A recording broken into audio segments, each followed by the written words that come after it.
नीट ऐक. जेव्हा सगळे दरवाजे बंद होतात तेव्हा स्वामींचा दरवाजा उघडा असतो. ही वेळ तुझी शिक्षा नाही, ही वेळ तुझी परीक्षा आहे. आणि परीक्षा जितकी मोठी तितकंच फळही मोठं मिळतं. तू रडलेला प्रत्येक अश्रू, तू केलेली प्रत्येक प्रार्थना आणि तू सहन केलेली प्रत्येक वेदना स्वामींनी पाहिली आहे, स्वामींनी ऐकलं आहे. आणि आता स्वामी सांगत आहेत, बस झालं रडणं, आता उभं राहायची वेळ आली. भूतकाळ तिथेच सोड. जे गेलंय ते संपलंय.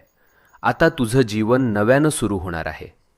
नवीन संधी, नवीन आनंद, नवीन यश, सगळं तुझ्या दाराशी उभं आहे. फक्त एक पाऊल पुढे टाक आणि मनापासून सांग, मी तयार आहे स्वामी, माझं आयुष्य बदलायला तयार आहे. आणि मग बघ चमत्कार कसा घडतो ते.